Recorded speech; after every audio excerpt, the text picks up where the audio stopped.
Hello everyone, I am doctor Tanvi Mahant and welcome back to my channel Homeo heels.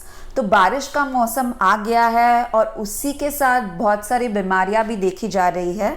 आज हम बात करेंगे viral gastroenteritis की, जो इस सीज़न में स्पेशली इन मुंबई एरिया में बहुत ज़्यादा तादाद में दिखाई दे रहा है।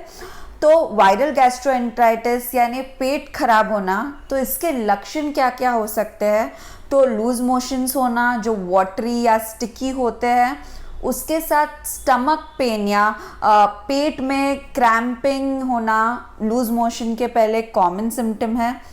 कोई पेशेंट्स में उल्टी जैसा होना या उल्टी होना, स्टमक डिस्कम्फर्ट यानी ब्लोटिंग के सिम्टम्स होना, बच्चों में हाई ग्रेड फीवर आना, ये कॉमन लक्षण है।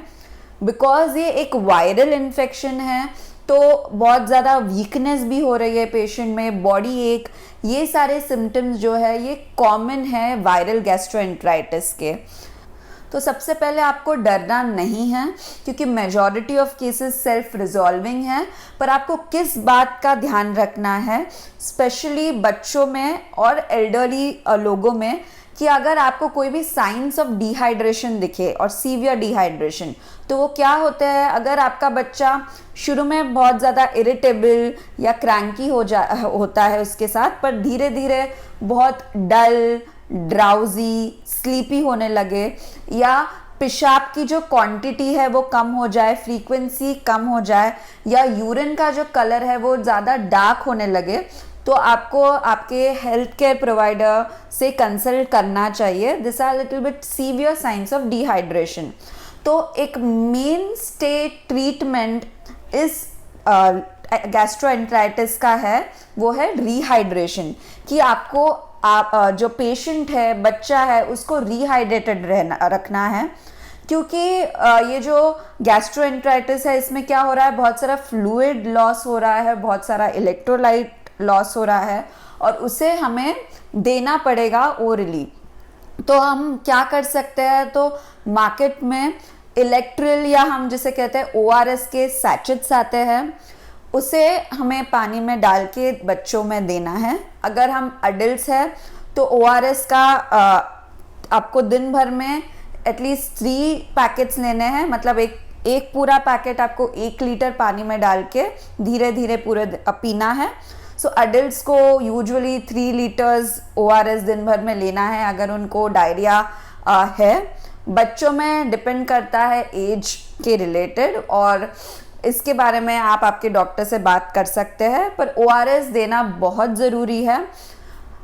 अगर ऐसा सिचुएशन है कि आप ORS एक्सेस नहीं कर पाते तो आप घर पे भी इलेक्ट्रोलाइट जो बैलेंस सॉल्यूशन है वो बना सकते हैं। तो आप घर पे ORS सॉल्यूशन कैसे बना सकते हैं इसके बारे में बात करेंगे।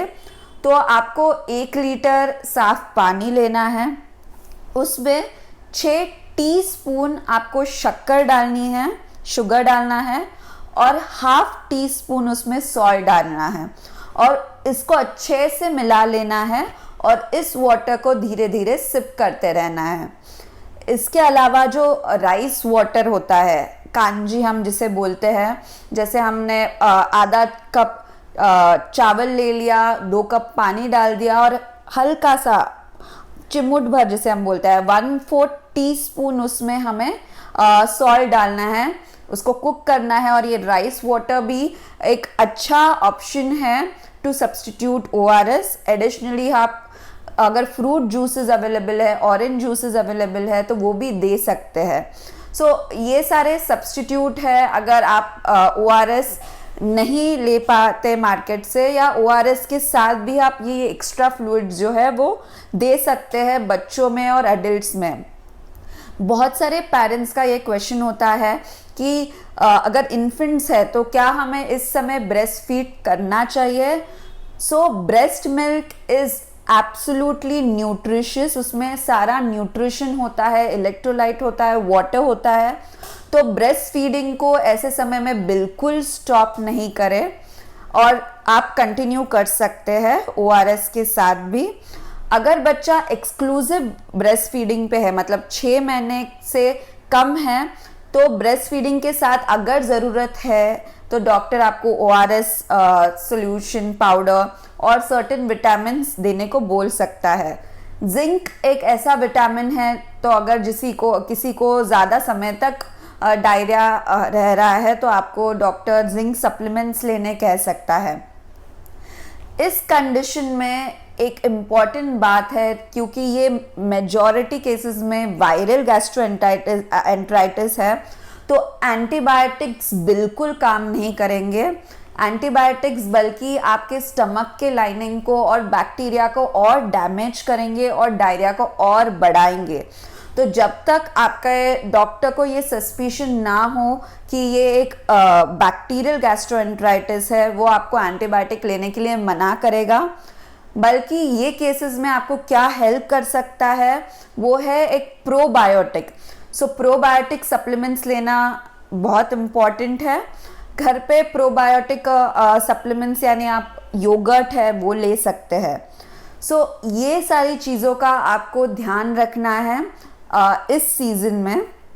अभी बात करेंगे कि आप ये चीज़ों से बच कैसे सकते हैं। सो सिंपल जो सैनिटरी प्रैक्टिसेस है, हाइजीनिक मेथड्स है, उसे आपको फॉलो करना है। ये एक वाटर और फूड बॉर्न डिजीज़ है। सो वाटर को अच्छे से बॉईल कीजिए और बॉईल करके फिर रूम टेम्परेचर पर लेके आके उसको पीजिए। फ्रूट्स है, वेजिटेबल्स है, उसे अच्छे से वॉश कीजिए। और इस रेनी सीजन में अनकुक्ड फूड जो है या वेजिटेबल्स है उसे अवॉइड कीजिए, जैसे सलाड्स है। कोई भी वेजिटेबल आप बना रहे हैं तो उससे अच्छे से कुक कीजिए, राइट। बाहर भी अनकुक्ड फूड को ना खाएं। जितना पॉसिबल है स्ट्रीट फूड, बाहर का खाना इस सीज़न में आप अवॉइड कीजिए। और हैंड वॉशिंग बहुत ही इम्पॉर्टेंट है बिफोर फूड। ओके, आपको हाथ को अच्छे से वॉश करना है। इनफैक्ट आप ORS बना रहे हैं या कुकिंग कर रहे हैं तो स्पेसिफिकली जो घर पे कुकिंग करता है उसको ध्यान रखना है। आप कुकिंग करने के पहले अच्छे से हैंड को वॉश कीजिए और कुक कीजिए। अगर आपको ऐसे लग रहा है कि आपको थोड़े कोई भी सिम्टम्स है, आपको अच्छा नहीं लग रहा है और एक माइल्ड स्टमक डिस्कम्फर्ट या लूज मोशन भी है, तो आप अवॉइड कीजिए कि आप उस समय कुकिंग करें। ऑलराइट, सो ये सारी चीज़ों का आपको ध्यान रखना है। और अगर आप अच्छे से रेस्ट करें, फ्लूइड्स अच्छे से ले और प्रोबायोटिक ले, तो मेजॉरिटी ऑफ केसेस को कोई भी दवाइयों की ज़रूरत भी नहीं पड़ती, राइट। होम्योपैथी में भी बहुत सारी दवाइयाँ हैं जो सिम्टोमेटिकली आपको बहुत रिलीफ दे सकते हैं, पर ये भी आप होम्योपैथिक डॉक्टर से कंसल्ट करें और ही ले।